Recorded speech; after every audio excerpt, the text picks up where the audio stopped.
Because I know you were in When charge of driving Andre around a lot.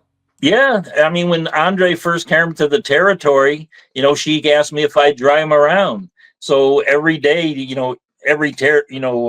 that we were in, be it Detroit or I'd pick him up at the hotel, and we'd go after the matches to the Lindell AC, club for burgers and beer and stuff.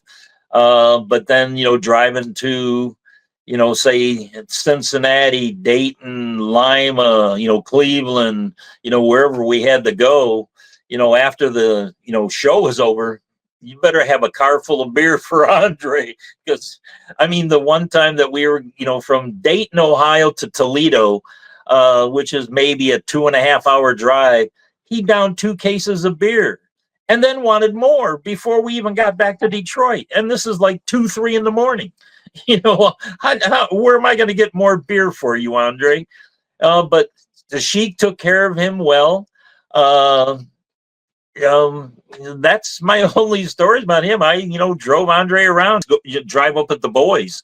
There'd be times that, Bobo, he'd be going up. Hey, Dave, you want to come with me, drive, and Bobo's reasoning behind that was because I was an extra person to get him a Royal Crown or Canadian Club, a leader of Canadian Club at the border, so because he would drink a liter of Canadian Club whiskey on the way to Toronto and drive home and have another liter on the way back home.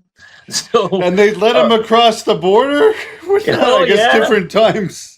Yeah, that's like what 60% proof. Oh yeah, the funny one about that too. It was myself, Bobo Brazil, and Tony Marino. So we're driving, up, had no problem going up to, Toronto. Bobo had, his Canadian Club, and, Tony Marino was taking sips out of it too. So Bobo drove up.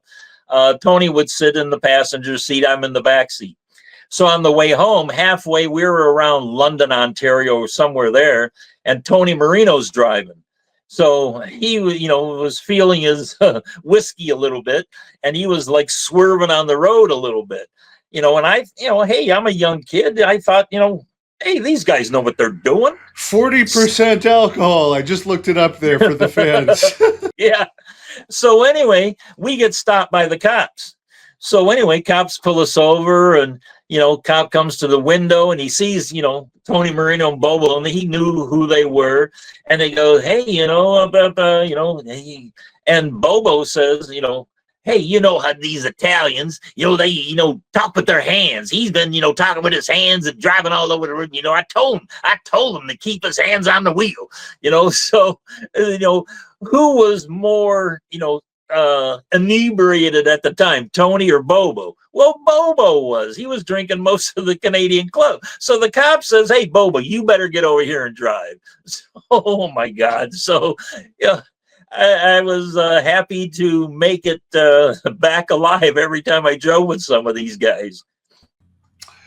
Yeah, I mean, we don't recommend that, but those were just a different time that just seemed so much more wild and fun. The worst would be driving anywhere with Dr. Jerry Graham. Jerry, loved his juice, and he would, get soused pretty much every day after a match and stuff. And he always used the back seat of anybody's car that he, would drive with as his personal toilet. Then Jerry, back then, he would, wear the, wildest color, slacks and, colorful clothes. And I remember one time, Killer Brooks got a new Cadillac, dark green on the outside with this tan material on the inside, leather. And it was just beautiful. And this one time, Dr. Jerry Graham, it's a long story about us getting, accosted by a bunch of bikers on our way back from Columbus, Ohio one time.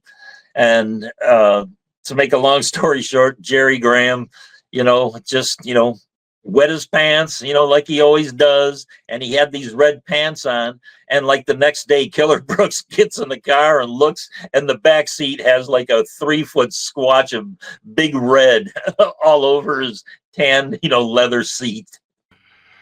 Yeah, he had nuclear heat for doing stuff like that to everybody.